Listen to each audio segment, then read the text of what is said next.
Oh, we're about to kick off, so we'll just make sure everything's working. We're slowly letting some people in.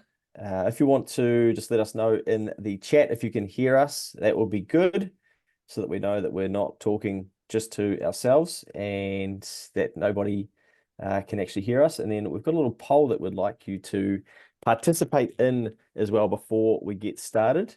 Oh, yeah, we've got that up there. So Perfect. firstly, just someone maybe let us know in the chat whether you can hear us. I haven't seen any thumbs up. We might have to check that we've actually got that chat turned on for everybody. Definitely working, getting some few answers in there as well. Oh, cool. So the poll is planning for the future. Have you calculated what your KiwiSaver will be worth at 65? Yes, no, or not yet. Can't wait to chat to a Generate advisor. Nice. Jake's put that poll together. Chat is disabled. Okay. Maybe we'll go about turning that on. And then we'll kick into it. Can you see the results to the poll you're in there, Jake? Yeah, we can see the results there. It's not allowing me to turn chat on, but if people do have questions, they can, of course, come through the Q&A that we've had people done. Awesome. So yeah, if you do have a question, use the Q&A feature and we will go through. Oh, maybe that's probably easier, the Q&A rather than the chat anyway. We will, yeah, save all the questions for the end. But in the meantime, maybe it seems like everybody can hear us. So let's get started, eh? Give a couple more moments for people to tune in. Make sure that, oh yeah, cool, Q&A. I can hear you. Thank you. Hear well. What have you used from the recent government decisions for the reductions? Gee, the questions are already coming in. Okay, well, that's working well. We'll get to those. I'll check with you, lads. Jake and John, can you see those slides there? Yeah, absolutely, mate. Sharing well. Coming through beautiful on my end. Cool. All right. Shall we we'll keep adding people in as we go, but let's kick into it because I'm sure people are excited to hear from you two gentlemen. So we're probably overdue to put together a bit of a retirement reality check, and looking forward to talking to Jake from Generate and John from Kauri Wealth. Both of these lads have been on the Keep the Change podcast before. So we're probably only just about missing Linus, but he's probably got some sort of modeling gig on tonight or something. But anyway, I'm sure Jake and John will answer all of your questions and give us a bit of a wake-up call. Two big things for me. I think that I still get the hunch that a lot of Kiwi people aren't taking retirement seriously enough, and we'll talk about that tonight. And I think individually we want to make sure that we're doing all that we can to ensure that we've got the comfort that we're going to be okay, but then also individually start to pass that education on as well. So hopefully tonight we're going to do a bit of that and encourage you to do that and run through some numbers, but also go through some of the changes that we've seen recently, and then give you guys a chance to have a number of your questions answered. So we'll touch on an intro for these boys in a second as well, but we're going to be looking at why KiwiSaver still matters, what the changes have been, and maybe we'll see some more changes as well, and what we need to be thinking about, how much it really costs to retire, and how much KiwiSaver do you need? What do we think about NZ Super? Three of us probably similarly aged. I think we might all have a very similar viewpoint to what could happen in that space.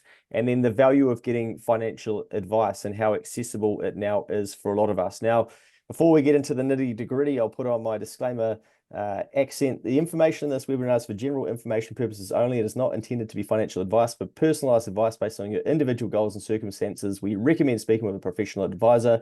Investing involves risk, and past performance is not guarantee of future results. If you would like to see Generate's product disclosure, visit generatekiwisaver.co.nz/PDS. The issuer is Generate Investment Management Limited.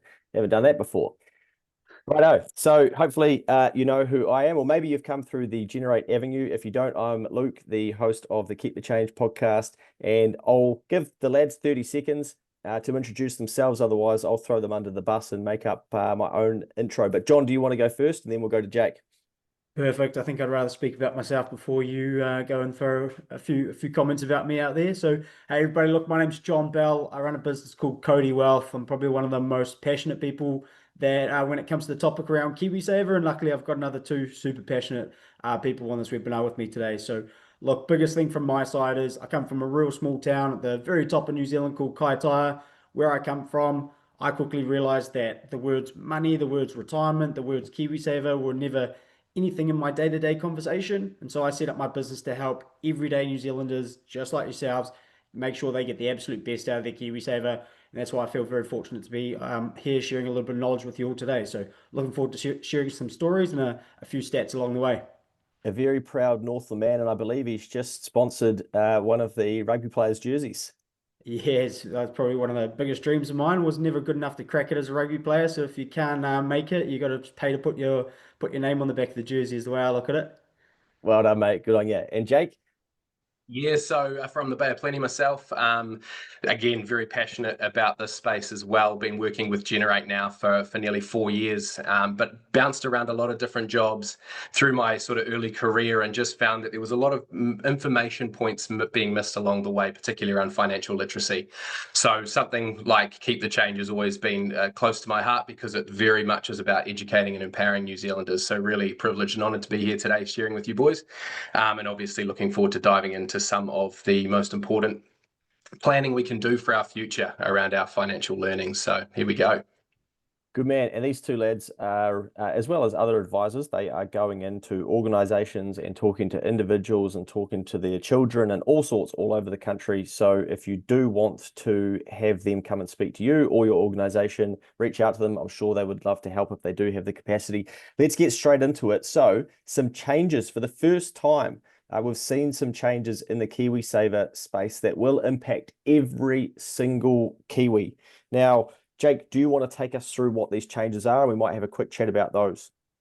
Yeah, absolutely, Luke. Cheers for that. So obviously the government have made a couple of big announcements around the changes in the KiwiSaver space, and obviously they can impact you no matter what stage of the journey you're on. So as of April next year, the minimum employee contribution rate will increase to 3.5%, and as of April 2028, that'll be jumping to 4%. Now, to put that in context, someone who is earning $75,000 a year, if you're doing the minimum contribution, this is going to increase what you're putting in yourself by $750 a year. So for a lot of people, they saw the government contribution being halved from the $520 roughly that it was down to the $260.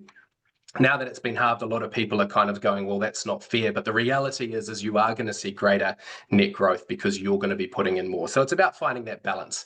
Now, of course, there are a few other elements to this as well. People earning 180,000 or more are no longer eligible for government contributions, and 16 and 17-year-olds are now welcome to the party. You can now get the government contributions as well. So lots to unpack there, but it's exciting that we are increasing that contribution rate so that we can all start to just be putting more away for the future. Yeah, cool to see that it's getting, earlier and earlier for people to start thinking about this, and that then obviously gives us the benefit of compounding. A bit tough for those self-employed maybe who still don't have really too much incentive to contribute. I do wonder if that will be the next thing that gets addressed. But I also saw one of the ministers talking about how maybe an 8% contribution rate may not be the end of this, and we might see governments in the future continue to increase this. So this might just be the first step of more gradual increases. Yeah, absolutely. And I mean, the scary part here is that if you compare us to a lot of other countries around the world, 3% is pretty minor in the sense of we are planning for these long-term goals. So it is great that we're seeing these changes. I do anticipate there will be more, whether it be the contribution rate or other elements. It's an evolving conversation, and that's just like the aging population of New Zealand. Things are changing, circumstances are changing. So it's important that the policy matches that so that we can all stay ahead of it and hopefully plan for a better tomorrow. John, have you had many people getting in touch with you, read these changes with your client base? Yeah, for sure. I was just going to say it's two-sided. Like everybody gets their head in the sand straight away and goes, oh no, we're getting less from the government. So I'm glad Jake touched on that really well. I actually used that a really cool calculator in the background before ChatGPT. It said literally if you're earning $29,010 a year, then your break even is better off. So what that means is the 1% extra you and your employer is going to put in over the period of the year is worth more than the $260 you get less in the government. So anybody listening to this right now, these changes actually are a really, really good thing for you. If you're earning more than $29,000 a year, you're going to be seeing more in your KiwiSaver. You'll be able to see it grow faster. The other thing I'd really like to talk on the positive about these changes is The big one where it's opening up government contribution from 16 to 17 again, because when you started opening this topic there, Luke, you said, some of the biggest changes we've seen. They are the biggest changes we've seen. They're not the only changes that we have seen though, and that's what people forget. There used to be that $1,000 Kickstarter as well, and so our generation really got KiwiSaver set up by their mums and dads without even knowing what it is. It might be part of the reason we're here talking about KiwiSaver today, saying, hey, we've got it, we don't know why we have it. And that's because a lot of our parents just signed us all up to it when it started. And so the cool thing about this is I've noticed a lot of my parents say that I speak with are saying, I don't want to put any extra into my KiwiSaver until they get the government contribution. So the sooner we can get people starting their KiwiSaver and get those compounding effects rolling, the better. So it's a really big change that I've noticed. Well, I believe that Generate have recently put together some of the averages across different age brackets, and we're going to have a look at those a little bit later in the webinar as well. A reminder that we're going to talk for probably 45 and then get into some Q&A. Please put your questions in there. I can see them flooding in already. I'm scared to click on it. I don't want to see what's in there. We've got a fair bit to get through, so we'll keep trucking so that we don't get distracted, and we'll look at those results to that poll as well. But next up is how much will retirement cost? John, do you want to take us through this and where this info comes from and what we need to be thinking about? Perfect. All right, yeah, for sure. I'm glad you alluded to that, because the info we're going to look at is what a study says retirement is going to cost. But as we all know, it's all different for each and every single one of us. But this here is a really, really good guideline, because what it actually does is it measures patterns of retired New Zealanders and how they're budgeting and spending in New Zealand as well. So this is conducted by Massey University. It's a retirement expenditure study done in 2024. And so what it's really saying is, hey, we've taken the data from two separate locations, something called metro and something called provincial, which you'll see on the left-hand side. Metro is your big areas, Auckland, Wellington, Christchurch. Provincial is the rest of New Zealand. And it's saying, how are our retirees in New Zealand spending their money in these two separate locations, and how far is it actually going? And with two different styles of lifestyle. One of that is called no frills. So it's just a basic, modest, standard retirement. You're getting by, you're getting your fruit and veg, you're getting your groceries, and you're able to do a few things. And then we have something called a choices lifestyle, which is a more comfortable, a little bit more indulgent, and doing a few more of the things that, in all honesty, I believe if we've worked our ass off for as many years as we have, we just all deserve to be in a little bit of a choices lifestyle. But not everybody gets there. I'm going to talk about that in 2 seconds.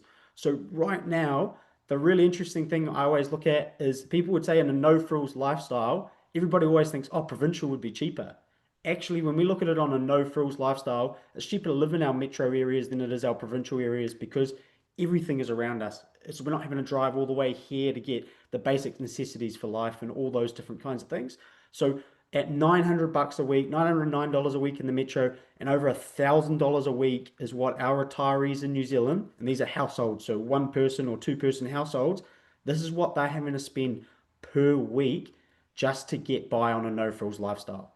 For those that want to do a little bit more and have the lifestyle that I think we all deserve eventually, and that's probably why I'm so passionate to be here talking about KiwiSaver, because the more we can focus on our KiwiSaver now, the more people we can get from a no frills lifestyle over to that choices lifestyle. And you can see it's a really, really big difference there. We're talking $800 difference in the metro areas and a $200 difference in the provincial areas. But the thing I really want to highlight with when we talk about this is, how does that line up again with all those conversations that Jake just said around the changes in KiwiSaver? Like, at the end of the day, as the amount we put into our KiwiSaver grows, is it going to get up to the number to be able to give us the lifestyle we want? And the question you've probably got in the back of your head is, oh, well, I've got super to rely on. Do any of us know out there in the chat, like, how much we get from super? I'm sure we're going to jump into it in 2 seconds. But like, is that kind of how you look at it when you look at this as well, Luke? You go, hey, these are the numbers, the no frills and the choices lifestyle, but how super, where does super, what's the bridge between, are we earning more with super, are we earning less with super? Where's the bridge? Is that kind of how you look at this? Yeah, the two big themes that I see people talk about where I then get worried that they don't actually think about retirement is, one, they say something about, oh, it's all good, I'll just downsize when I retire. And you're like, what does that even mean? And, I think it's just one of those simple, generalized things that Kiwi people have been great at talking about to give people confidence that they've got their retirement sorted. And then the second piece is that oh, it's all good. I'll get superannuation. And you say, well, how much is that? Or don't know. And or maybe being an accountant, that's what we do. We're running numbers all the time. We're looking at things to try and figure out what's it going to cost to hire somebody? What's this lease going to cost? Will a lease mean then we're going to need insurance? And so it's very natural for us to go down that path. And I think we haven't taught Kiwi people to do that. And the other piece of that as well is that for younger people, I think you just need to be mindful that if your parents and older people haven't understood KiwiSaver, I see them talking about KiwiSaver as, oh, you guys will be sweet. You've got KiwiSaver. And the same thing, it's like, yeah, but have you then run the numbers of whether that's going to be enough and how much that's going to be at 65 and how long that will last? No, for a lot of people, like we haven't done that. And so we kind of make it sound so simple, which is great, but then don't go, hey, but actually now we need to run the numbers. And then just on these numbers, I think from memory, you boys will know more than I, but these are based on being mortgage free as well, right? So this is what you would be spending without having to pay anything towards housing or accommodation. Little The percentage assumption. of Oh, it's sorry, you housing go, and John. utilities. Yeah, my understanding from the study is that it is a debt-free environment and per couple. So it is something to very much consider, that there are obviously a lot of elements in it. And it's really interesting, Luke, that you bring up the sort of previous generation telling the younger people now, you guys will be all right because you've got KiwiSaver. But there's a lot of misinformation out there. And you look to previous governments who have brought in super schemes and then got rid of them. And if you look back to even the 1997 retirement compulsory savings scheme, there was 91.8% of the voters who said, no, we don't want that. So that's just something that within, 30 years later, we're looking at such a different landscape that we're realizing how valuable this is. And we missed out on 10 years of it by that, I guess, lack of information and awareness around. But by such a landslide, it's still such a scary number. And Well, it hurts me as well. I'm sure you get it as well, Jake, when Luke alluded to earlier, like we get the fortunate, we get to go into businesses and talk about KiwiSaver and all this. I bet you get this every time because I get this every single time. I go in there, I'll do my presentation, and everybody will be hot and bothered about KiwiSaver. They'll be writing their name down to have a catch up and seek some individual advice with me. And it gets to the people probably 55 and above, and they go, oh, it's too late for me. But here's the young fellas. Hey, young fellas, make sure you get this done. But I always get that it's too late for me. And I'm like, it's just not. That is such an important conversation. Is that they think KiwiSaver is just going to solve problems for others, and it's too late for them. KiwiSaver is going to solve problems for others if they do it right. But done right, we can make a really big difference with those last 5, 10, 15 years as well for others. So important. nice. Just very quickly, do you guys often see that people's perception is you get to 65, you turn your KiwiSaver off, you go complete risk off, you take it all out and you get your pile of cash and you hold on to it and go, oh, I've done it. And there's no thinking, hey, you might You're live for triggering another. me right now. You're triggering me Sorry. right now. It's a daily conversation for me, and it is the one thing I'm probably the most passionate about is, hey, and it's this whole conversation we're having today. Hey, how is KiwiSaver going to get you through retirement, not just start your retirement off? Because at the end of the day, if we bring it back to the exact slide we got on here, the numbers for super are as a single, and we'll see it in the next slide. But right now, if we're looking at the screen we got here, the minimum numbers, no frills, is 909. Provincial is 1,031. Super as a single is, let's call it $520. As a couple, it's $799 a week. So in both scenarios, whether it's a household of one or two, and whether it's in metro or provincial, there's a gap between super and what real retirees in New Zealand are spending right now. And if you just pull all that KiwiSaver out at the age of 65 and you have no growth on that, or you just spend it all and pay off a few big things you've got there, or go and have a really good lifestyle for 1 or 2 years, then you've got a gap that you're not going to be able to fill for years to come. All right, well, we're going to get into some rules of thumb very soon. Jake's going to take us through them of what we could be thinking about in terms of how much we might need at different age stages of our life. But before we do, John, just quickly, we were talking about what is New Zealand Super. Here are some examples of what the amounts are. I don't qualify yet. I feel like I'm inching closer every day and probably looking more like it as well. But maybe you just want to take us through these. And obviously these change each year, right? They do change. They do change. But at the end of the day, I guess the biggest thing I'll start off with is, guys, if we look at this, NZ Super alone isn't enough. Based on the two PowerPoints we've just gone from one to the other, But what I'll do is I'll take 2 steps back, and I apologize for any of our listeners that really know what NZ Super is. But I think it's pretty important just before I jump in to let people know exactly what it is, because I get asked all the time, oh, Super, KiwiSaver, same thing, right? It's not, right? So NZ Super is a government pension. It's paid out fortnightly. It's what we've paid tax through our whole working life, and we're entitled to Super once we get there. It's what the government uses to help our retirees get by. At the end of the day, though, the biggest thing I'll start off with is 25 cents of every single dollar that New Zealanders pay in tax goes to paying NZ Super. And unfortunately, that's not something we can live with moving forward. Right now, NZ Super is not income tested, it's not asset tested. So in many countries it is. And what the reason I'm kind of highlighting these few things is because these are the numbers right now. But I'm pretty sure if I hand the floor over to Jake and Luke, you'd probably agree we see a few changes with these by the time we are able to get that gold card at 65. Fair? Yeah, who knows in the sense that of what those changes will look like, but I think it's fair to assume that we can't rely on it, and what we should be doing is planning for if it's there, fantastic, that can be considered a bonus. But it's so important that now you've got time on your side, you're still working potentially, that's the time to maximize your own what you can control, and what you can't control is just noise in the background. So it's definitely something to consider, but I look at it and say it's just consider it a bonus. And utilize what you do know with your KiwiSaver, with your input, how much you can maximize in that space there. So it's really just down to what you want out of it. But it is such an unknown thing. And as you say, John, it is such a huge burden on the taxpayer. And obviously with an aging population and less people contributing to those tax payments, it's just an equation that doesn't have a happy ending. Yeah, I guess my take would be very similar to you lads. We are cautiously, it's one of those things where I wouldn't be surprised to see it change in our lifetime. I wouldn't be surprised to face another form of means testing at the level of income and assets that I plan to be at. I think, yeah, that this super doesn't come massively into my own retirement planning because I can just see the number of workers per retiree and planning accordingly. Now, that's easy for me to say, let's say, compared to, say, other people might be thinking.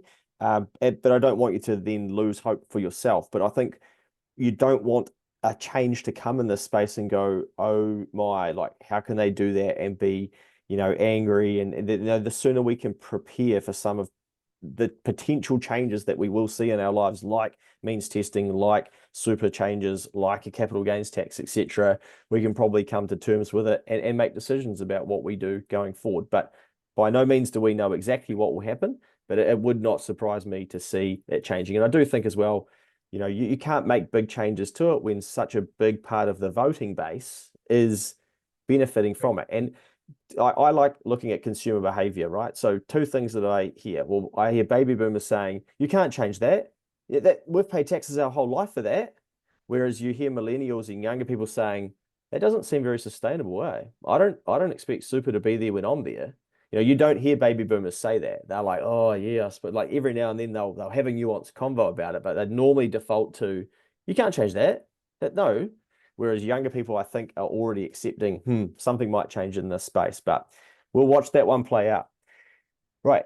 How much should you aim to save? And I guess here as well, like with everything we're talking about, it's all grain of salt, right? This is going to sound bad, but we're all going to die someday and we don't know when. But what a beautiful thing to leave your KiwiSaver to support your family. And, at whatever age that happens, so I know that can sound a bit morbid, but it's a great asset that you are building along the way too, and it could set up your nephew, your niece, your children. You just don't know. So I think equally, like, give investing strong reasons for you. But it's very hard for a lot of us to figure out what is something going to cost because we all live very different lifestyles, right? So some of us might want to travel twice a year. Some of us might be content to, have a coconut latte once a week, and that's our big thing that we do for the week and be just as happy. So each to their own. But Jake, do you want to talk us through sort of these, general rules here? Yeah, and look, there are an infinite number of rules to live by and things you should aim for, but this one's done by Fidelity, and it's just looking at different milestones you should aim to hit. And you brought something up really interesting there, Luke, around what happens to KiwiSaver if you do pass away, and it is an asset that is passed on to your next of kin or family or wherever you nominate through your will, and that's something to be really keep in mind when you're saving for this. You're saving for your future. You're paying it forward to yourself, or worst case scenario, those that you love. And I think that's a really nice sentiment to kind of keep in mind with KiwiSaver. Now, the idea of the Fidelity study here is kind of different milestones to hit by certain ages to be on track for a very comfortable retirement. Now, again, we've already highlighted there are so many factors when looking at what your retirement might look like in comparison to others.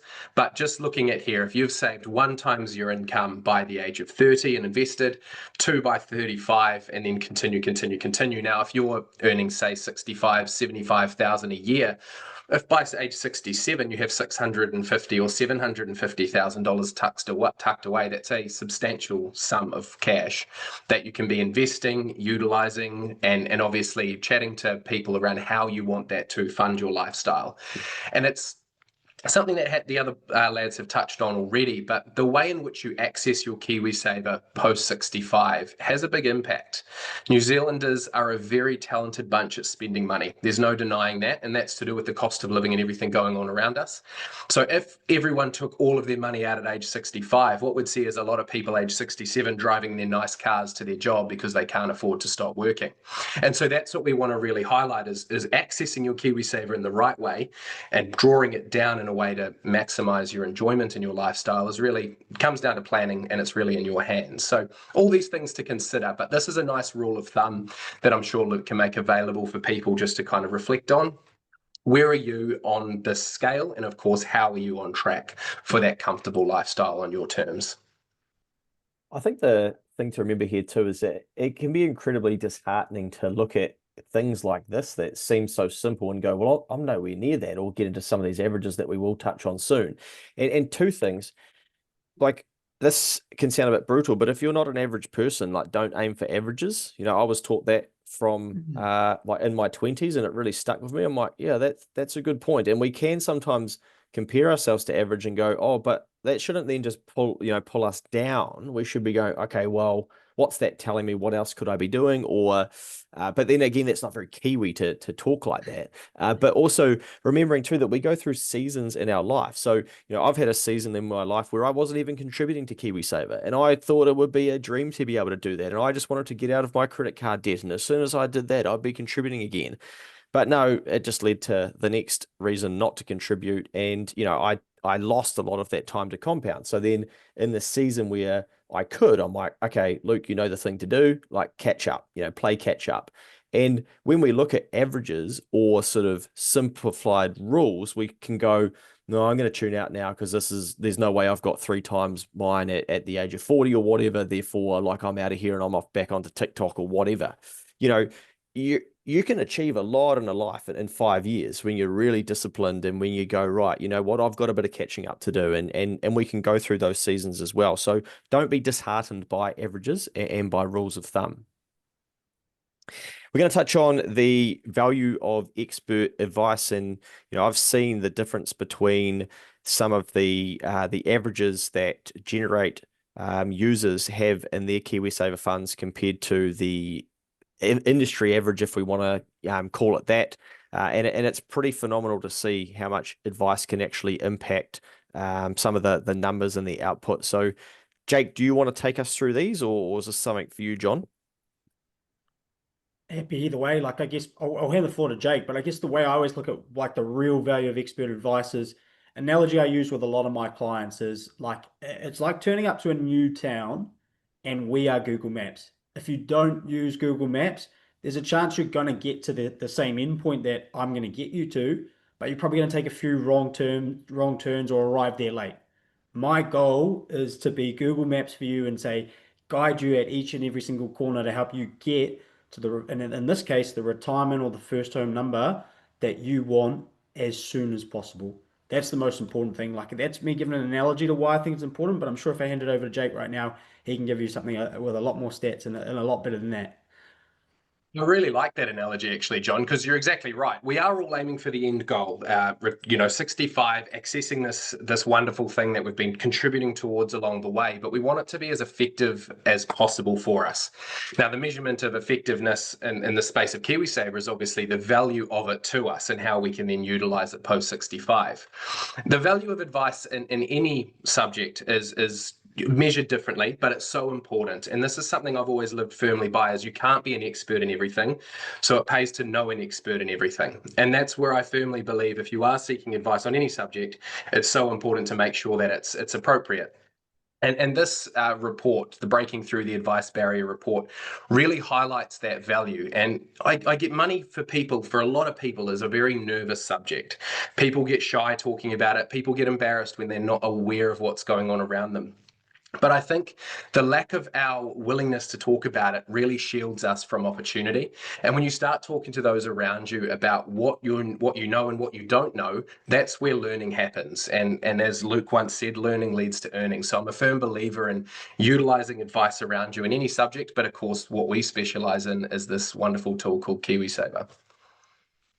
Nice. And that was part of the reason that I partnered with Generate, is to give listeners who are asking me questions about this access to an advisor so they could speak to and get the right advice. And I think, Jake, it might have been you explaining, and maybe even both of you, about, people bringing their kids along to these meetings to talk about KiwiSaver so that they are introducing their kids and normalizing these conversations that, you do this, and they start picking it up earlier. And I think, where it's going to be fascinating. You think the education that people have received about investing because of KiwiSaver, and then the, different managed funds and things outside of it that you can invest into as well, that we now have that access. And to think in, say, 40 years, what the education level is going to be like of the kids coming through and what they're going to be doing is going to be phenomenal to watch. And I truly don't think we can really get our head around the size of that and maybe the impact that that's going to have on the entire country. I agree, and it's not just money either. Like sometimes we get we're just helping people get more money. That is going to be a factor, but the thing that having the confidence, it's about knowing the value versus just acting on it, is it actually comes with security, confidence, and stress relief. Like there's a stat, if you've had financial advice once in your life, you feel 2 times more optimistic about the future. And so like a lot of people are like, oh, everything you do is just about helping people make money. What we do is about helping people make plans and therefore be able to plan with confidence, and it takes off the stresses in the everyday life. Like I love it. It's so important. It makes such a big difference to people, and it's always free, right? So why not put one step forward and make sure you're putting yourself in the best position, like I said, to be able to get to that end point as fast and as efficiently as possible. Yeah, I don't think any of us could tell that you're passionate about this, mate. But I think that's why Massey call it, choices, because they're giving us choices, right, that we can then have. And that's often what I'm talking to clients in the business space about, of it's all good to stack some money aside to give yourself options. You might end up hiring, you might end up buying a piece of equipment or whatnot, but because you've got it there, you can do it, and you've got those options. And I think we live in a world now where it's basically like save for something, and then go and buy it and then start again, whether it's a home, whether it's a car, whether it's, something fancy, a holiday. And not enough of us know about stacking money to then go, okay, that's going to give me options. That's going to give me choice. And maybe I will go watch the Northland game. Maybe I'd rather watch Taranaki or the Turbos, or whatever, or like, no, I can't. But because you do have the money in retirement, in this example, like you then have options of what you can do with it.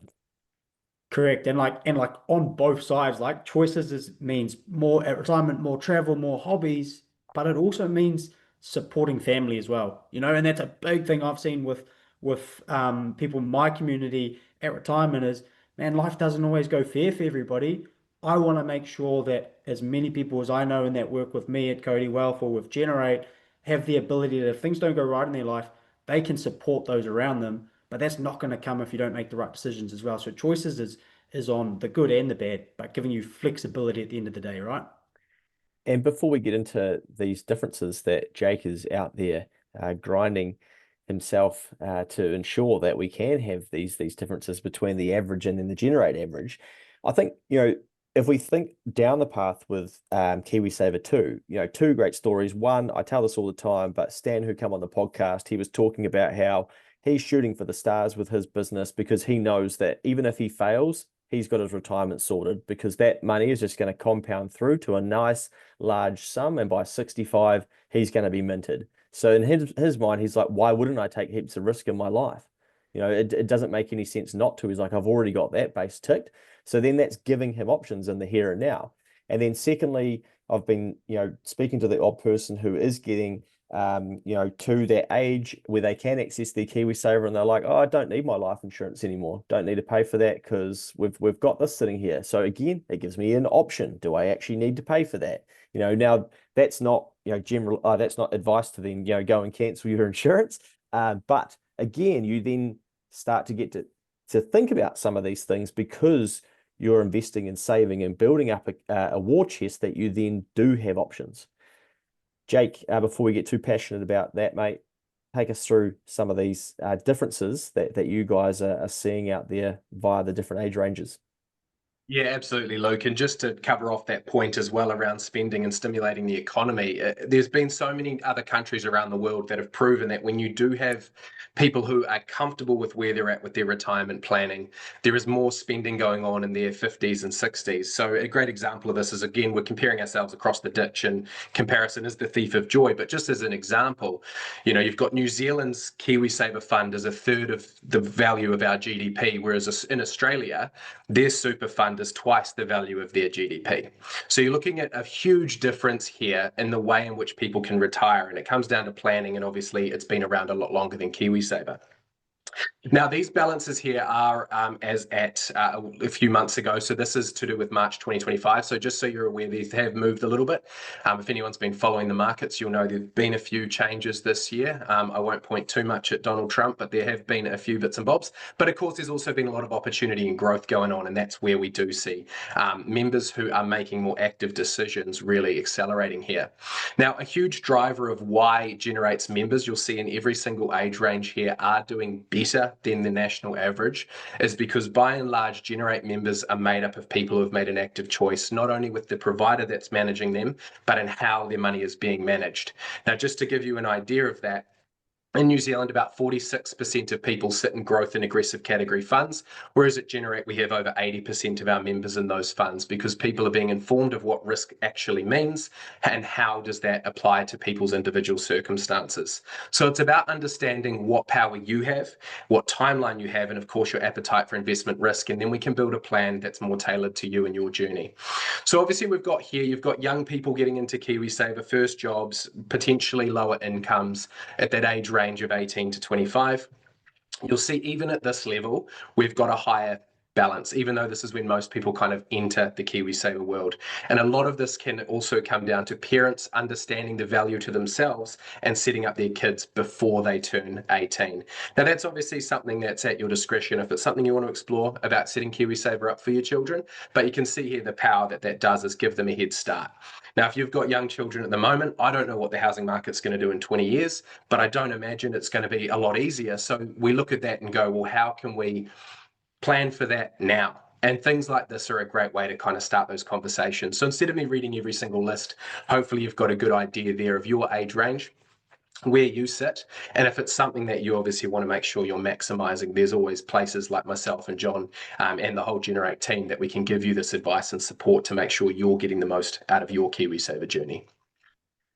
John, at a high level, do you just want to explain like what the role of a KiwiSaver advisor is? Like, is it as simple as basically, righto, let's make sure you're taking the right amount of risk and you're in the fund that fits well with your values and whatnot, or is, how would you explain it?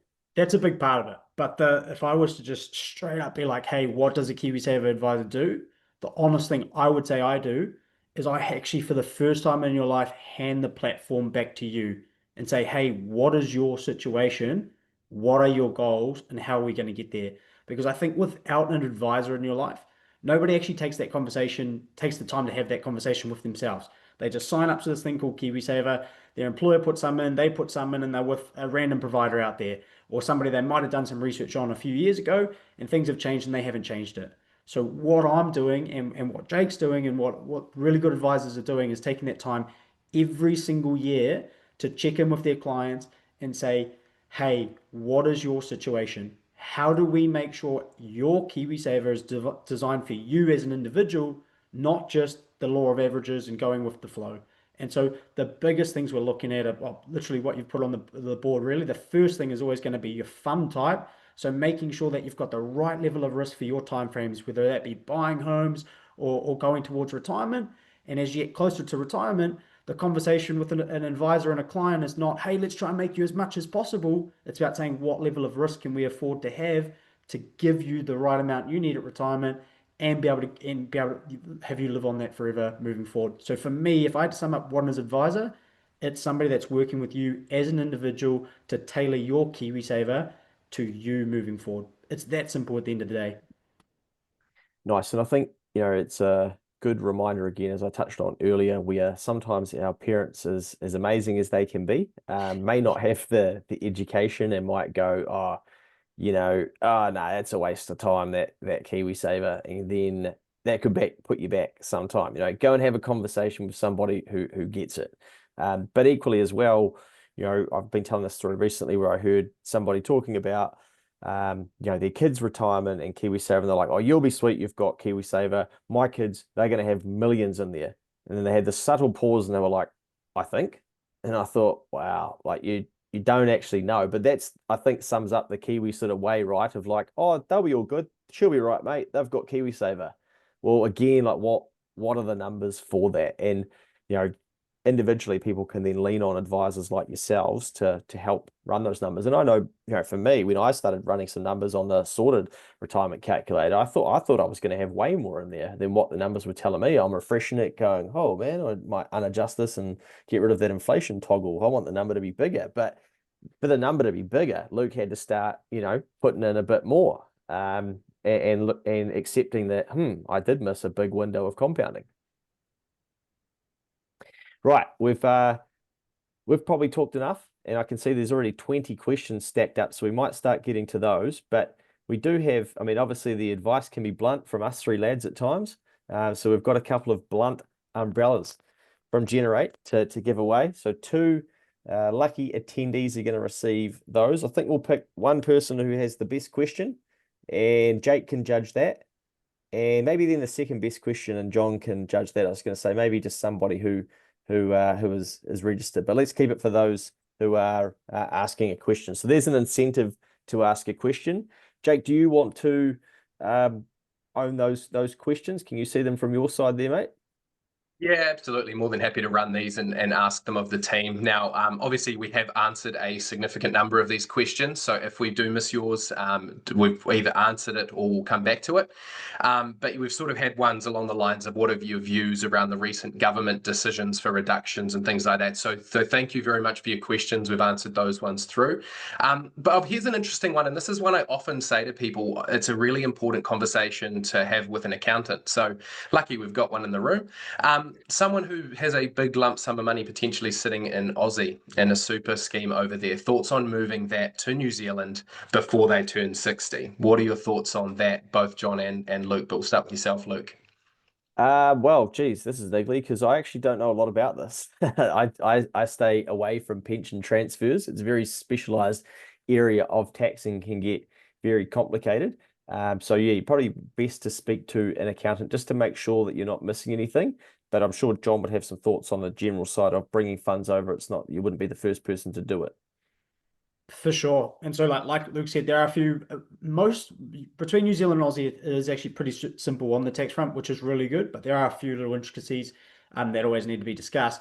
But on the conversation of do I bring it back or do I not, it comes back to what are you doing with it? If you really know exactly why you have it in that with that provider in the fund type and everything like that in Australia, then cool, you're better off than most of the people I talk to every single day. The honest truth, though, is if you're asking, hey, should I bring it back?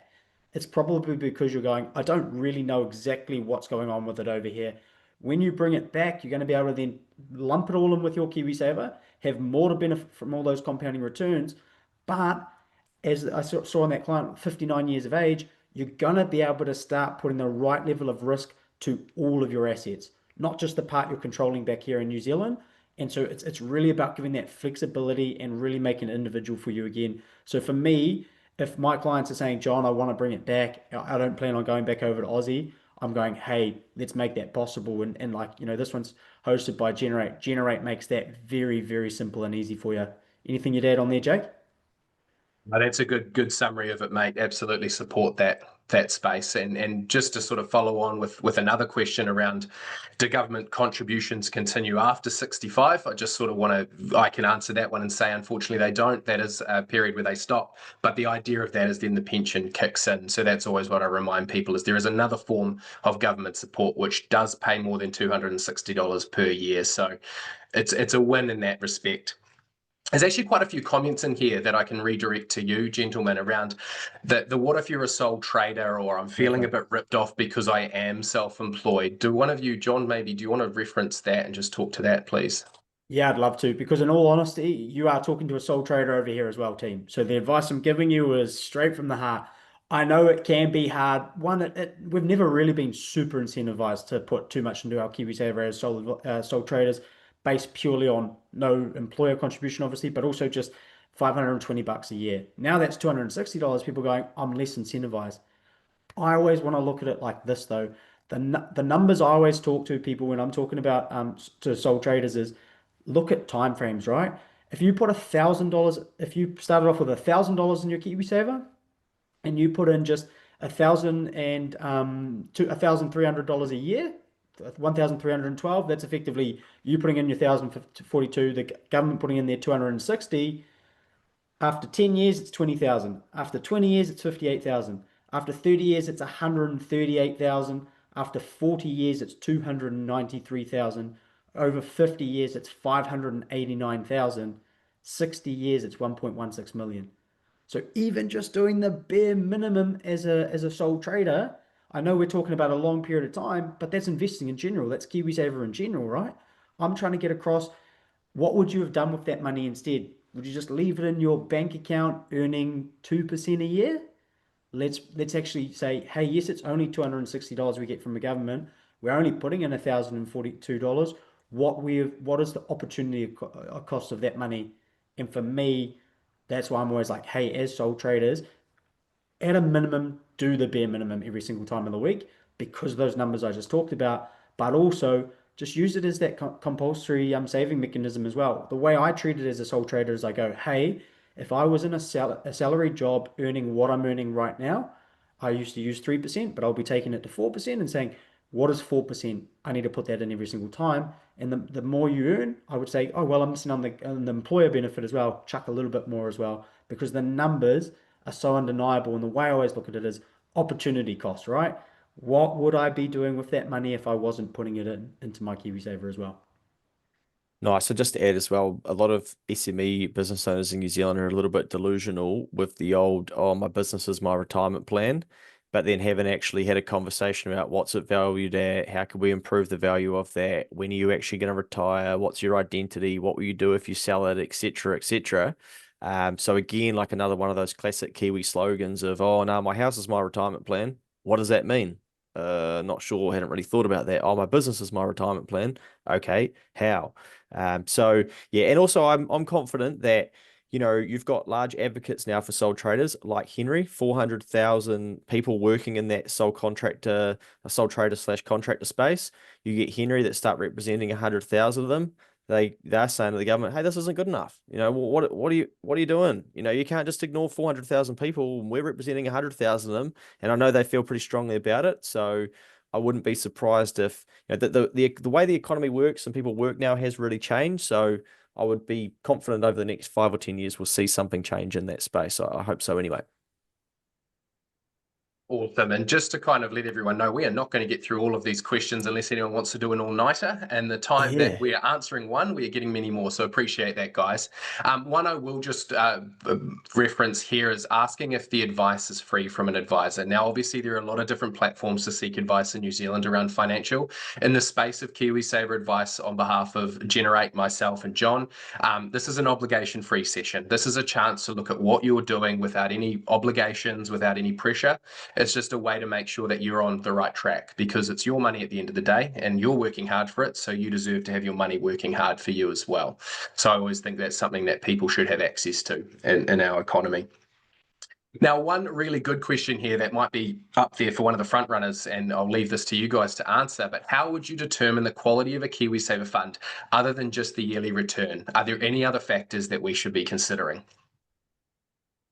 Perfect. Happy for me to take that one, Luke. Yeah, mate. Let's just seeing there's 50 comments here. So we'll like Jake said, we'll try and keep yep. Sweet. Yeah. All right. So look, the biggest thing is returns, super important as well, but also like for me, the biggest thing I'm looking at is, hey, is this person in contact with you? Do you know what's happening to your KiwiSaver? Do you know why it's fluctuating? Do you know why it's going up and down? Being with a provider that actually gives you all the context and the answers when you want answers is so important. When you go to buy a house, are you waiting 20 days to get that money out, or are you getting that done in 10 days? All of these small things important. The service you get is super, super important as well. Cool. And I've got a couple of questions here just to try and lump a few of them when they're on the same vein. Throwing it to you here, Luke. People were saying, I've just bought a home. What do I do when I'm comparing? Should I be paying down my mortgage or increasing my KiwiSaver contributions? Pros and cons to kind of utilizing both. Yeah, that's a tricky one, eh? With a lot of these things now, I've started saying to people, and this is not financial advice or just may not even be advice for you, but I say, like, do both. I might figure out how to do both, because if you can become that person, then you're going to figure out how to increase your income to be able to do it. Can you pay your mortgage off faster, and can you continue to contribute to your KiwiSaver? Because if you can, I promise you, you're going to do well in this country. So instead of getting caught of the like either or, one day someone challenged me and said, like, why not do both? And I'm like, okay, and it encouraged me to think bigger and go, okay, like, how would I do that? Appreciate, again, like seasons, maybe we're not in a season to be able to do that. I think, it's easy to focus on clearing debt in the here and now to feel, the value of that. But, maybe it's worth thinking about, okay, if I was to invest this and then get my employer contribution, that's effectively 100% double up. That's pretty hard to get anywhere else. And then have that compounding over time, it's pretty hard to make a case against it. But again, each to their own, and you've got to work through some of these things. John might have a couple of thoughts on that too. No, you nailed it, mate. I think we'll keep ticking through them. You ticked off all the important things I saw there as well. Hey, one for you maybe, Jake. One here from Ruler says, when I reach retirement age, can I still earn and add to my KiwiSaver while possibly using these funds? I was hoping that I might be able to work part-time for the first few years until physically can't. And I'm seeing a few comments of similar. So maybe just a quick, hey, what happens to KiwiSaver at 65? 100%. The way I describe it to people is the door is open, but you don't have to step through yet. This is a conversation that we can have and then manage the expectations of. It's really important that you decide how you want to utilize it at this point in time. So you can draw from it, you can still contribute to it, and you can still benefit from those returns. Now, I've got a client, well into their 80s that are still contributing to these funds. And in some space, they've got half of it invested low risk, half invested high risk, because in their mind, they don't need access to it now and want to benefit on the long term. And they said to me, the worst case scenario is if I pass away, my family gets it. And they're thinking long term. So again, it just comes down to what is the goal. And that's where I always just encourage people, have a chat to someone. You can't know all the answers on your own. I'll read this one from Dion, and it says, even with KiwiSaver at 4%, I'm not even one-time salary, and I've been in it since 2014. Now, that can feel incredibly dejecting, but part of why we wanted to do tonight is because, going back to the top, I believe that we're not educating Kiwi people well enough to actually have a look at some of these numbers and see, okay, am I in the right setting? Should I be speaking to somebody to figure out, okay, what I could be doing? And this is the sort of thing that, John loves sinking his teeth into and going, okay, you feel stuck, but with a few changes, here's what your reality could look like. And that's the value of speaking to an advisor. And someone I think asked earlier, are you independent? I don't know what they mean by that. I'm sponsored by Generate and holding a Generate mug. So you're going to then say no to me. Jake works for Generate. So this is a Generate run workshop. No, we're not effectively independent, maybe the answer. But, John, you, I guess, come at it from a different angle, right? Yeah, 100%. Like, look, the way I look at it is people ask, why are you doing a webinar with people that are aligned to Generate? Because I'm fully independent, but Generate's a great company, and the people that like Jake are doing a fantastic job. All I want is people in New Zealand to get a better understanding of financial education. And so that is exactly what Jake's doing. And that's why I'm like 100% to answer that question, these are just good people out there helping other good people try to get the best out of it from my side. So it's a win-win, really. I just want to answer this one because I've got some personal experience on this. As a young person, positives/negatives on using KiwiSaver, or alternatively managing your investment portfolio, investment property shares, etc. yourself. I was going to speak to the managing your own KiwiSaver because that's something that I did. And I get this question a lot in my DMs from younger people. The question I would ask you back is, if you 10x'd or 20x'd the current value of your KiwiSaver, would you still ask the same question? Because I think when you're young, in your 20s, you have this bravado of, oh, it's only 14 grand. I'm gonna pick one or two stocks and find out how to do that, and I'm gonna send it to the moon, and who cares and whatnot.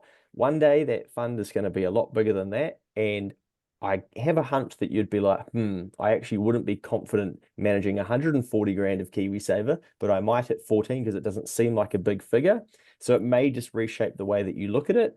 But I played with managing my own KiwiSaver for some time because I was that sort of person, and eventually got to a point where I was like, what am I doing? Why don't I get professionals to do this? And I'll carry on with my life. And I don't want to be logging in, checking it all the time.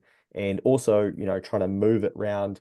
I was getting kickback of like, no, you can't invest into that, or we're not accepting trades and stuff. And I was like, what am I doing? This is not what I should be doing. Yeah, and further on that, Luke, a lot of people, they go, actually, this seems pretty easy. I'm just going to have a crack myself. And I have seen people in the past go away, do something, and then come back. And the reality is they can leverage the experience of our investment team or whoever their KiwiSaver provider is, understand what they're doing, and then maybe you can have a little punt in your own personal time. But when you're talking about a 30, 20, 40, whatever your timeline year plan is, it's quite dangerous to obviously be doing it when you're busy cracking on with life and not aware of the market as much as, say, an investment specialist does. Best way I can sum it up as well is I'm a A+ average master's degree guy. I don't manage it myself because I'm not in it 24/7. These people are paid to be in it 24/7. And so, yes, I'll come to it with ideas, and I think, oh, I could do this. I'll do that with personal stuff. I want to trust the professionals to look after my money long term. Summing it up, it's that easy for me. I No. thought one that changes the tune a little bit was a really good question here from Ben. Is there any particular reason why governments aren't talking about the idea that NZ Super might not exist when we get there in, say, 20 years' time? The rest of your question kind of sums up a few of the answers we have, and I think it's changing the tack. But the reason I want to answer it is you nailed it there with the rest of it there, Ben. He says, I assume it's because it's a deeply unpopular idea with the largest voting base. So we kind of talked about it a little bit. The honest truth is it is a hard conversation for any government to talk about. We're not saying it's not going to exist, but at the end of the day, nobody wants to make that decision. We're just saying at some point we can't rely on it being there. So let's make sure we can do everything ourselves as individuals to make sure we're not relying on that anyway. If it's there, it's there. If it's not, it's not. Doesn't matter. We're sorted either way. Yeah. And I guess we could be completely wrong. And I think we've had the retirement commissioner before suggest, no, there's no way. I think, again, like, I'm a consumer behavior guy. I think it's easier for somebody older to say that the pension's always going to be there, but ask someone in their 20s or their 30s what they think. And I think it becomes, easier at that age to go, I could see a world where it wasn't there. But yeah, if I was trying to talk to a voting base, I mean, the funny thing is the current voting base would get pissy about it, but they would probably phase it in, and it would actually be then the millennials, etc., that would be impacted by it anyway. So the loudest complainers about it probably won't be too impacted by it when it, or should it finally happen. Again, this is speculation. Hey, lads, you probably be able to answer this one. What is the best model/site for forecasting my possible KiwiSaver balance when I retire? I normally go to Sorted and just plug in my value, how much I contribute, and key in a very, very simple, takes about 2 minutes, I think, if that. Yeah, I'm a nerd, so I have my own models built up as well. But if I would say one that without talking to me or talking to somebody like Jake, that you just got to go out there and grab, it's going to be something like the sort of one, or honestly, jump onto the individual KiwiSaver providers' websites as well. They're all going to have to use the same standard numbers used by the government on those modeling. So yeah, jump on to Generate, click on Tools and Calculators, have a look through there. You'll be able to see some really good indications. And then if you want a little bit of a higher level, plug in a few different things, talk to the advisors as well. That's where we can make a real big difference and give you that confidence to plan moving forward. Yeah, Jake, you got awesome. Yeah, 100% agree. I mean, obviously, I use the Generate platform a lot, but Sorted works as well. There are a lot of tools out there, and it's just important, obviously, all the inputs and outputs that you understand what they mean. When you impact or add inflation into it and at what level and things like that, what does that actively look like for you?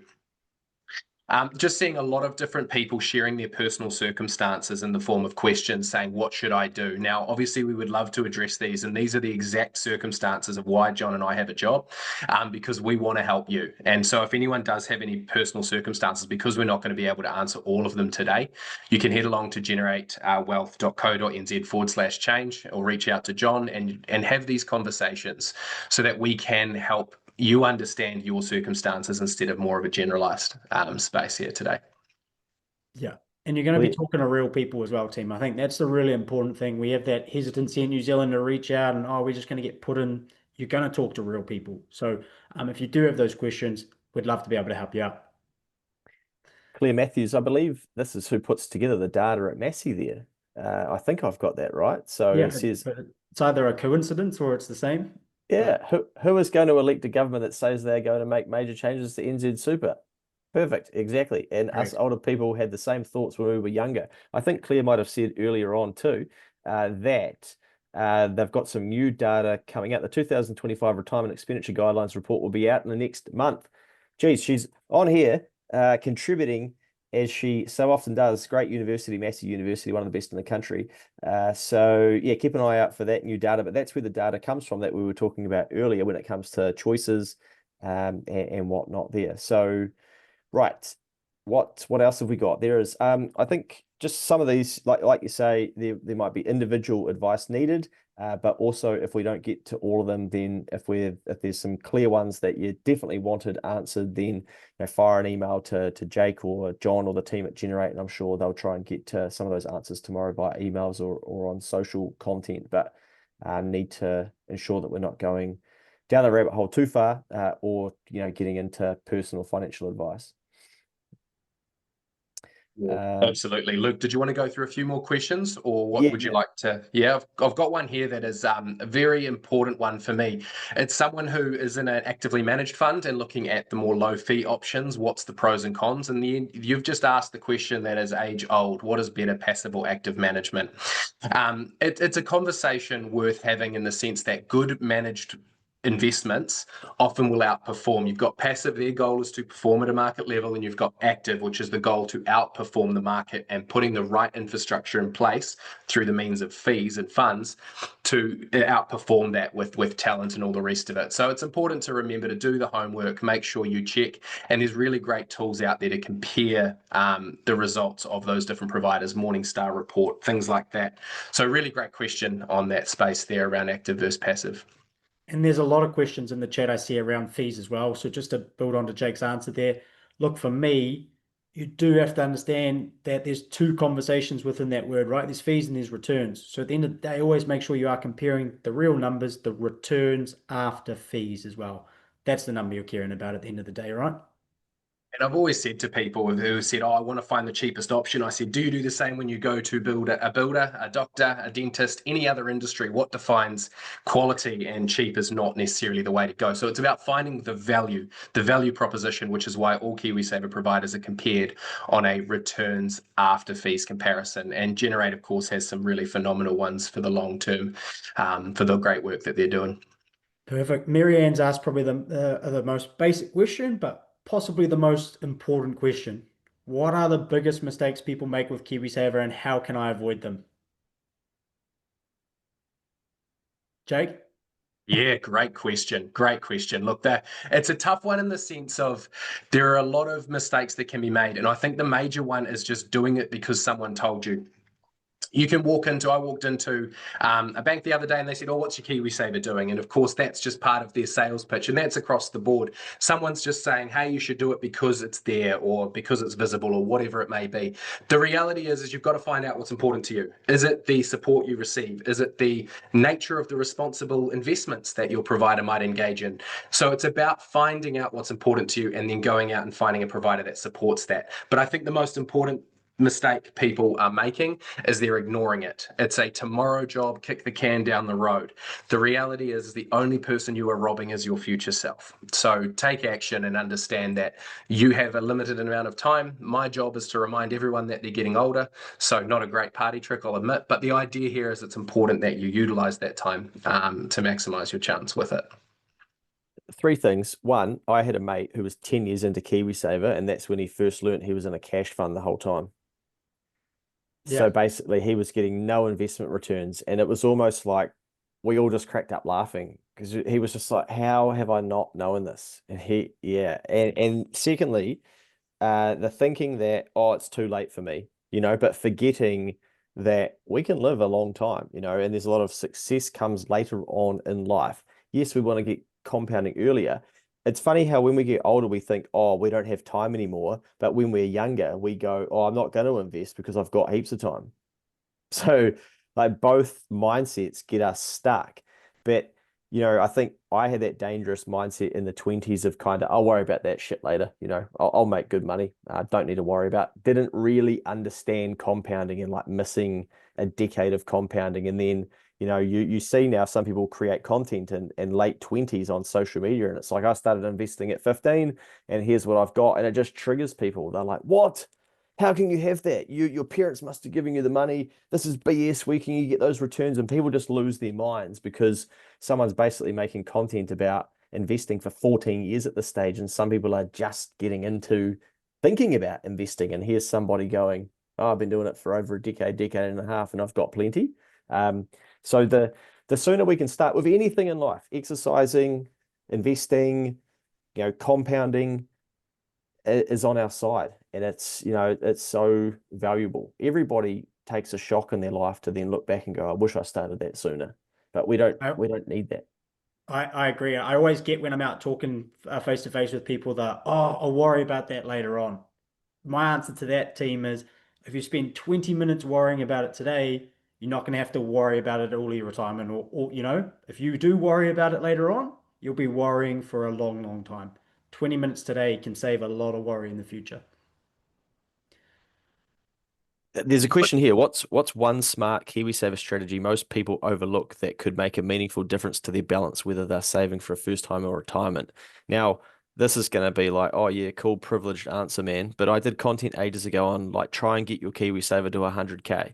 And it's Charlie Munger, it's old. It's basically like that bitch of a 100K snowball. Whatever you do to get that first 100,000, like do it. Because once you have the 100,000, the speed at which it compounds, and you can take the principle, it doesn't, there's a reason he's talking about 100 grand and there's heaps of content about it and it can sound so far away, but like take the first step. It might be 10,000, might be 20, 30, getting to the 50. But I did content in 2024 about getting to 100K. And I was like, okay, that's my goal. I'm just going to, anything extra that I've got, I'm going to just kick a little bit in there and so that I could watch that snowball roll. And, I saw the other day, I was like, wow, that was my goal for 2024. It's now mid 2025 or, back half of it. It's 144K. And now I'm like seeing what Charlie Munger was talking about going, whoa, where did that 44 grand come from? Like how quickly has that happened compared to how long it took me to get to the 100? So again, like just because I'm maybe further down the path than this person asking this question, like take the principle, track it, keep an eye on it each month, and actually think, okay, what am I doing to bump it up?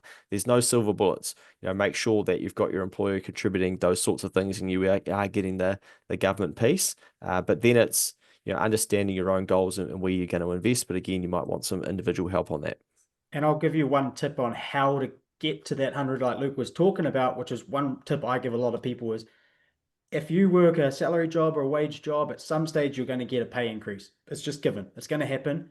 What I always say to people I'm working with, if you are serious about trying to do that one step, how many times have you got a pay increase and never changed what you do with your KiwiSaver? The way I look at it is if you get a 3% pay rise, if you put 1% extra into your KiwiSaver, you're not actually going to see a decrease in how much you're earning every single week. You're just not going to see the full effects of that pay rise. That is one little tip and trick that not many people ever think about that I think can make a massive difference for your KiwiSaver without you even noticing. One day you'll be at 8-10%, but you wouldn't have noticed. You would have just slowly got there as your pay scale changes across time. Someone's already said, would like to say huge thank you for your time this evening and sharing with us. Awesome. We'll stick around for a bit because there are some questions there. Somebody, John, you might want to speak to this. Wait, hang on. Studies show that most active funds underperform the market in the long run. How can you say to look at the returns of a fund? You love digging into the returns, I believe.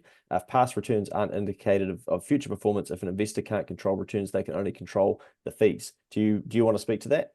Perfect. It's a great question, and it's something I hear often, which is awesome. So the biggest thing is I would say there's so many studies out there around this. What I will be talking about is with KiwiSaver.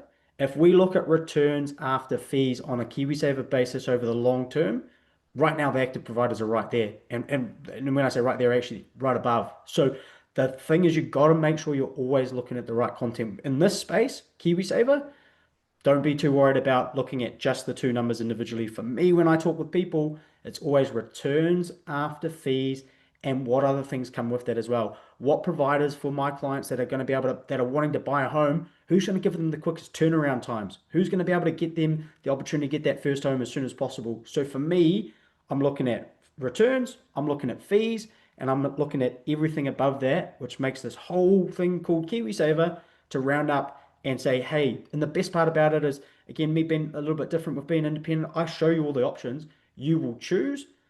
But at the end of the day, I look at the numbers and I crunch it more than most. My KiwiSavers with an active provider as well, because it's got that long-term track record and it's got all the additional features that I think I need to be able to give me the confidence to model looking forward. So great question. But at the end of the day, I'd say happy to get on a call and look at you, show you the numbers as well. Because for me, and I know Jake's the same, all we care about is the data. Yeah, and I think that's a common misconception as well, as if you compare the average performance of a growth to the average performance of a passive, there can be a lot of mixed numbers because, of course, there are bad performing actives as well. And that's why we want to find providers for you guys that are performing well and truly above that.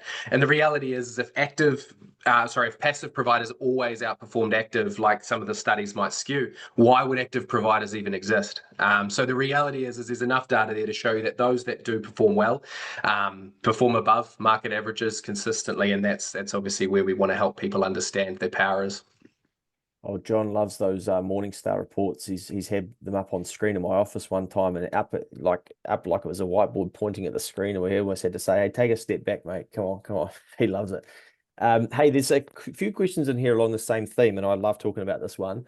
But so many of us use KiwiSaver saving to fund their first deposit. Is this always the best way, or are we just followers to get on the property ladder? There's quite a few questions about using it. I think what I would point out is that let's be honest, right? Like my view is that we set KiwiSaver up to help people save for their retirement. And then eventually we were like, oh, let's let people get into their first home because we have this love affair with property. Now, I might be wrong, but that's how I view it. But the average age of a first home buyer keeps creeping up.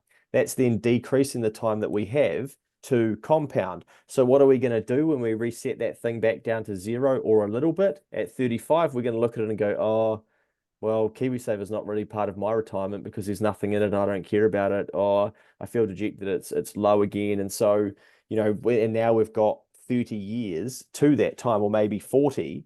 But you just have to at least have the education that that's what we've allowed people to do. John, do you have any thoughts around that? Yeah, 100%. And I'm glad we're giving away a blunt umbrella today because my answer is always going to be blunt, and all 3,500 clients I work with know that. So for me, the honest truth is it's going to come back to you as an individual because I'm so upfront with my clients that are getting a little bit of an older age and they're going, John, I really want to buy that first home. I want to use my KiwiSaver. I'm going, okay, but let's just look at the math because you're going to be spending all of this all the way into retirement. They're going to be charging you all this. It doesn't make sense. Where I differ a little bit from Luke is like, I'm really big on like, hey, if that's your goal and we can work to get your goal, we can get that.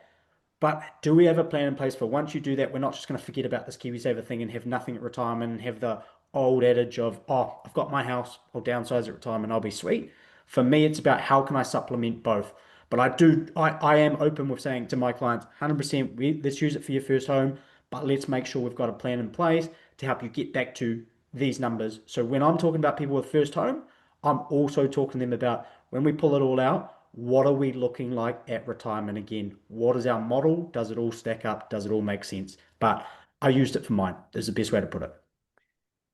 Yeah, and I'm not saying like don't use it. I think it's, just understand it, but we always see this in the comments, right? Whenever there's any average figures come up, it's like, well, hey, like, I get DMs every time, like straight away. It's like, does this include people who used it for KiwiSaver? It's like, of course it does, bro. It's an average. Average, yeah. Oh, but I think we probably, if it'd be amazing to see what would be in KiwiSaver if all of the funds weren't taken out for first homes. But we got to live somewhere, and it's a part of the retirement puzzle, right? Because as Claire puts the data together, and as we talked about earlier, we do want people to get to 65 and not have an outgoing of a mortgage. So it's got to be a part of it. It's just a shame that housing is so expensive in New Zealand that we then have to rob from our retirement fund to then be able to pay that to then decrease the time that we've got to compound to get back there.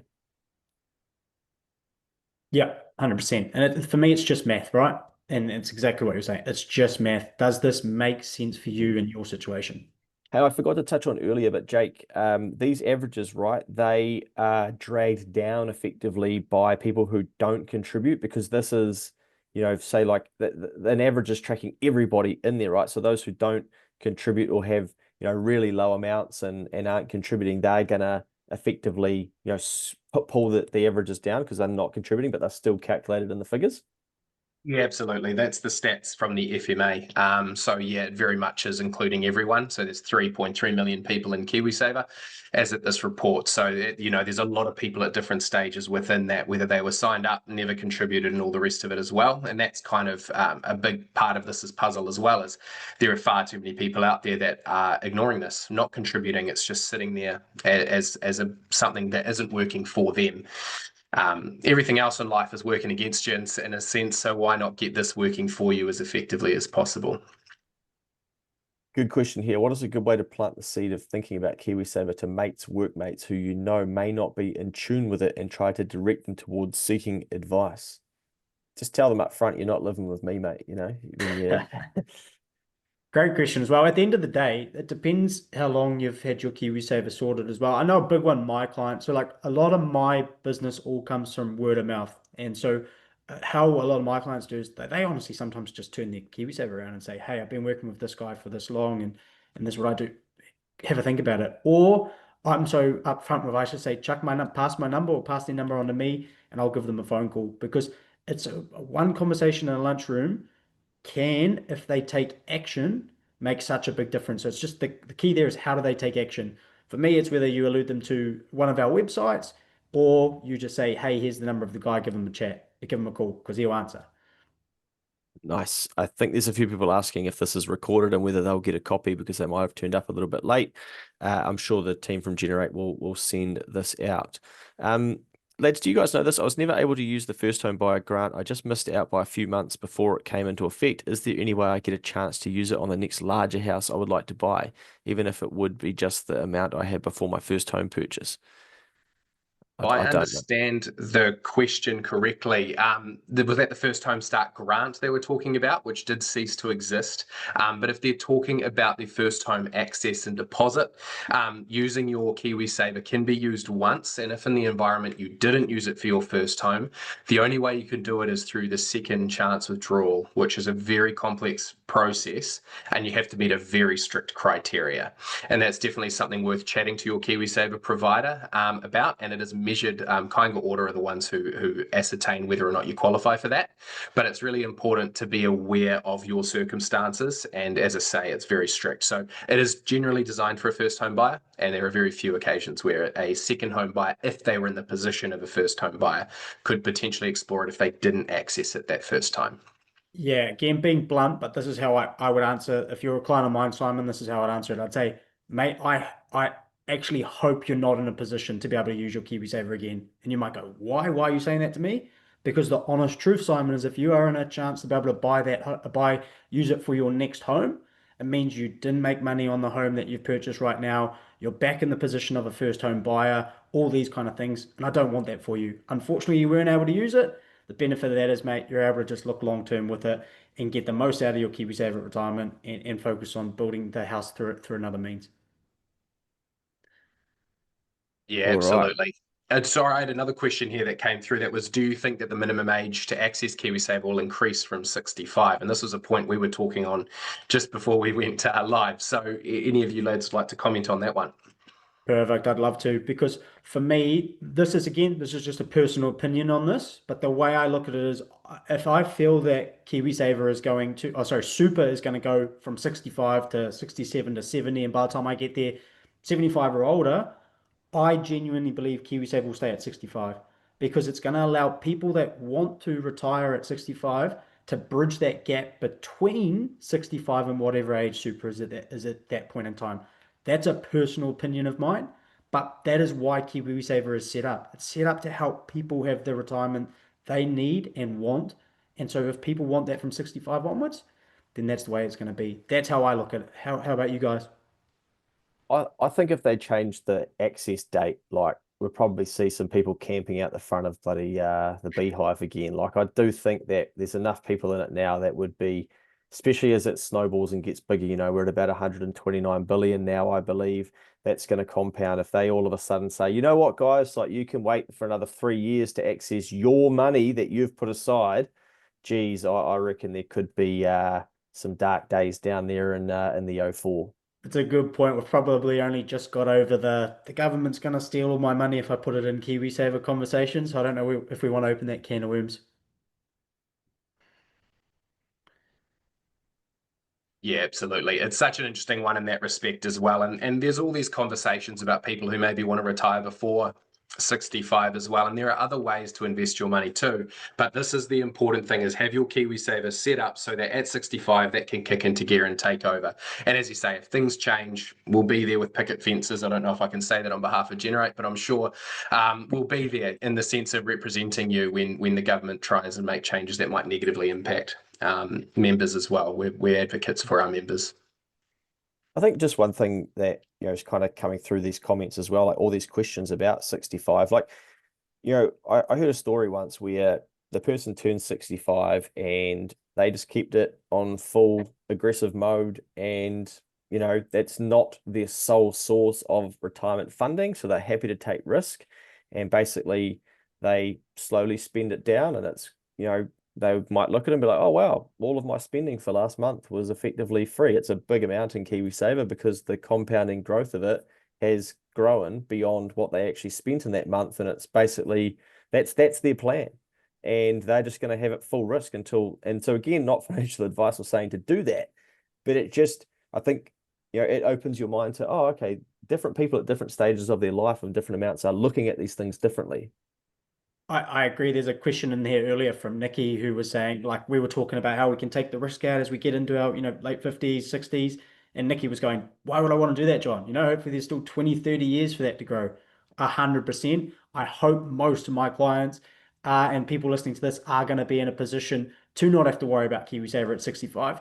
When I'm talking about that, we're kind of talking about it for those that when they get to 65, they're going to need to start drawing down on their KiwiSaver. So let's start protecting some of it. But the key word there is some of it, team, because if you've got a KiwiSaver balance and you don't plan on touching some of it for 10 years, 20 years, we can keep that part growing. If you do need to touch a little bit at 65 or around that age, we can start protecting that small portion of it as well. It's all individualistic, and that's why working with an advisor is so important, because it will be tailored to you, not the law of averages. And and just on that, like Jake, maybe you want to pick that up, but as you get older, does the KiwiSaver provider start to reach out to the person and say, hey, you might want to think about going risk off? Because there is a question, I'm in a growth fund. As I age, will, switch my fund as I grow older? Or do we need to actively be talking to our advisor? I saw that question come through and thought, what a fantastic question, because I ask people, the simple answer is yes, there is an option to have it set so that it's on autopilot. But my question back to people is, what is the correlation between where the economy is at and your age? And the truth is, at 65, it could shift you all down to a low risk fund, but we're in a big sink like the GFC. So I look at that and go, it's more important to have manual control, because your life stages, your life cycle, your wherever you're at will change. And so we just want to make sure that KiwiSaver is working for you as effectively as possible. And just going back to what the boys just mentioned, you could be still wanting to invest for another 15, 20 years beyond turning 65. So if you're in a fund that will automatically allocate the risk lower, it would usually put you in quite a conservative position by the time you hit 65. So it's just important to make sure that you're utilizing it for your personal circumstances. All right, let's just do a few more, because I think we're going to hit an hour and a half pretty quickly. But there is a good question here, and you guys might be able to speak to this in terms of what you've been talking to parents to encourage their kids to think about in this space. But some say cash is king when it comes to kids and money. How would you make KiwiSaver exciting when it comes to selling the idea to kids when it's something they can't physically touch? I'm increasingly hearing more and more stories about people teaching their kids about investing through understanding that you can buy a share in a company, and they might go and shop somewhere, and hey, you could actually put your pocket money into a portion of a share in that to get them thinking about it, and then tracking the balance of that, and how much fun parents are having with that. I think the other thing would be, when they're at the age, run the RBNZ inflation calculator and show them that, keeping your money in cash is pretty brutal in this country, with an average rate of 2.6% of inflation over the last quarter of a century, and how much you're losing your purchasing power. And therefore, there's the saying, you can't save yourself to wealth, or whatever it is. You can't save yourself to a retirement. It's like, what does that mean? Well, it means you need to be thinking about investing, because purely just saving via term deposits and whatnot, I think a lot of baby boomers are now learning, okay, their money may not, yeah, it's great to have the return of capital, but there might not have been the return on capital to beat inflation. But any tips to encourage the kids to be thinking about KiwiSaver?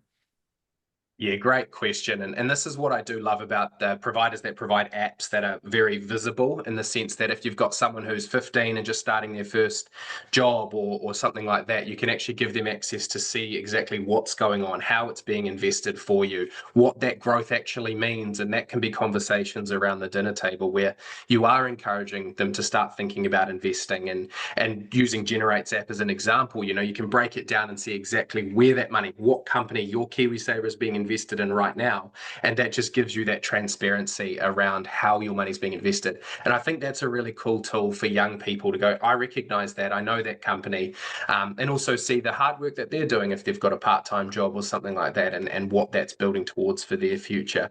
Just the earlier we start having these conversations, the more we normalize it, the better off we'll be as a nation. John, don't know if you've got any thoughts on that, but this kind of flows on from that. Why do you think Kiwis are so apathetic about their KiwiSaver and just not engaged in it? From someone who's probably the most passionate person in the country about KiwiSaver, and this place is KiwiSaver, the industry has probably found you, or you've found it, and you've just taken it and run with it and love it, and now helped 3,500 people all over the country. Why do you think? What do you see when people just like, man, I don't care, I'm not talking to that guy? It's just a lack of education, in all honesty. That's as blunt as I can put it. If we knew this coming out of school, the real effects of compounding returns, how much of a difference it will make to us over a 10-year, 20-year, 30-year period, we'd be all excited. I walk into a room when I go and talk to a presentation, say, let's say a group of tradies a few weeks back, walk in, I can see their heads visibly drop when the KiwiSaver guy walks in to talk about KiwiSaver, because nobody cares about KiwiSaver. It's not sexy, right?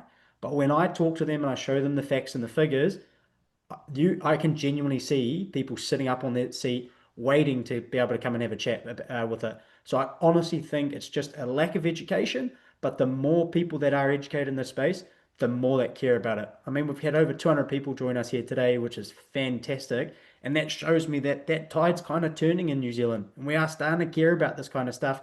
And to me, like my favorite question so far has been the one by Michael Higgins about, hey, how do I talk to mates or workmates about this kind of thing? Because I remember on our podcast when we talked a while back, Luke, you said like, what you felt like, financial education was at that point where we were with mental health a few years ago, which was like, let's just talk about it.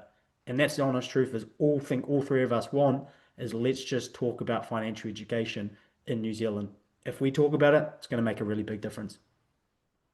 Nice. Yeah, I think this is one of those areas where it's really, it's really easy to complicate. And it's a bit like, if your doctor says, hey, you need to start exercising, you're not like, oh, okay, but how much creatine should I take before I do it? And what do you think the amount of protein I need before I take my first runners? And do you know the right running shoes? And hey, I heard my mate next door said that before I do that, I should make, but that's what we kind of do with finance as well. It's like, hey, just get going, just Let's keep start. moving, and we Yeah. can learn some of it. And I think the danger with the finance space too is it's a bit like the fitness industry where there's so many different opinions, and so then you kind of can get lost in it all as well. And then there's people that are self-educated and they'll tell you like do it this way, but that's what works for them, but it might not work for you. And then we can get a bit lost as well. So I think it can be a confusing space. And I think at the end of the day too, we're scared, to we work hard to make our money. So then to risk it, is crazy, for some people to think,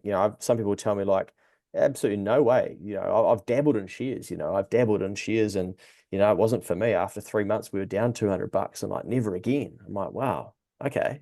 But like for not understanding it, but at least they understand their own risk tolerance. But if they had better education about, well, okay, that's, these things go in cycles, it'd be a little bit like, the winter coming and 2 days in, you're like, this is crazy, this isn't for me, this winter thing. And then, yeah, you have to accept that cycles happen and ups and downs come with investing, much like life. Sometimes I compare it to raising a toddler, not that I've done that, but they tell me that they calm down eventually. But you still got a dollar cost average into them. Hey, we better pick a couple of winners. You boys maybe pick two here, and we're going to need these people's emails. So hopefully they're still online. Someone says, will you be doing any more of these? I've learned so much. Thank you. That's awesome. You should come to our work at Harkin Roofing, where it would be good for the guys to see. So maybe someone can get in touch with Jake or John. Wouldn't it be great if financial literacy was taught in secondary schools? Well, that's slowly happening. I'll tell you what as well, like I go and speak to one high school each year, and I was blown away when I said to them, year 11 boys, like, hands up if you've heard of inflation. What about Bitcoin? What about KiwiSaver? Like so many hands. And that it's easy to look at young people and think like they don't know anything about this stuff and they're not well equipped. But I think increasingly they're picking up this stuff. And there's even data to suggest that sort of the younger people coming through are a bit more in tune with debit rather than credit and things like that as well. So maybe we're seeing a big shift in that. And that's one of the things that I like to bang on about, that I do like about KiwiSaver, is that it brings brings people closer to education, because once you're in the fund and contributing, then you're starting to learn about it and getting emails and things like that. But do you boys want to pick a couple of winners of the old blunt umbrellas, courtesy of Generate there? The topic of saving for a rainy day, which is the emergency funds, are part of the topic for Money Month this month as part of Sorted. So yeah, I'm happy to pick my winner. Michelle Zuzi, just thank you very much for your questions. You've obviously been very engaged in it, so I really appreciate that. If you don't mind sending us your email address in the chat there, or the questions, we'll get one sent out to you. Perfect. And I was going to go with somebody the same. Ruler Travers, I saw two great questions come through at the end, and even a thank you note. So that goes a long way. So appreciate that. We'll make sure if we can get your details through as well. That'd be awesome. outstanding. Michelle's just put her email straight into the Q&A. Good form. Thank you so much. Thank you for giving up your time, boys. It's inspiring listening to you guys. And yeah, thank you. And thank you to everybody that's showing up. It's cool to see people willing to learn. We'll get this replay out. And thanks to Jake and to John and from the team at Generate, who are happy to help me magnify my message to try and get access to, or get education access to 100,000 Kiwis to improve their financial literacy and therefore improve the wealth of the nation. I think we're slowly getting there, boys. What do you reckon? I'm as happy as I've ever been in this, because I get clients passing on more clients. And honestly, when I first started, people didn't talk about this. So I think we're in a great place, and a lot of it comes from the message you spread and these companies spread. So I'm loving it. You're doing good work, mate. And Jake? Yeah, absolutely. It's something that seems to be gaining some serious momentum. You know, we do a lot of activities and events out in the public, and more people are coming up saying, "I know what I'm doing. I'm with you guys." You know, we've had conversations, and I just think it's a lot of what you're doing is awesome, Luke. It just really is reaching many people. So can't thank you enough for it. Cool. I do sometimes worry that I wonder if because the economy's tough, we're in a bit of a season where people are interested in money. And if, if it gets bubbly again, people will kind of go, don't need to worry about any of that stuff anymore. My interest rates have come down. I think I did my KiwiSaver thing 3 years ago. I don't know. I signed up for something, but hopefully not. Hopefully we can keep the snowball of education rolling. Cool. Plenty of thank yous coming through, which is always good to see. Again, thank you to everybody who has shown up tonight and for registering. If there are any topic suggestions, yeah, I'm sure we'd have enough energy to do another one of these at some stage. So if you've got a lot out of it, then yeah, feel free to let us know. If there's anything specific you would like to see covered or different people from within Generate that you would like to hear from, be more than happy to explore putting something together. But we'll let everyone enjoy their night. You go, John. I was just going to say, and heaps of the questions at the start were about how do we make a difference? How do we take that first step? Honestly, everybody just joining this and taking an hour and a half out of their night to you've done the first step. So that's awesome. And it's great to be part of such a great community. Yeah, Good awesome. man. Thank you, guys. Thank you all for coming along. And it's just been really nice to share in an environment of like-minded people. So, power to you, and keep talking about these things. Information provides us with a lot of power. So keep it up. Cool. We'll close it out there and let everyone enjoy their night, and we'll see you on the next one. Cheers, team. Thanks, guys.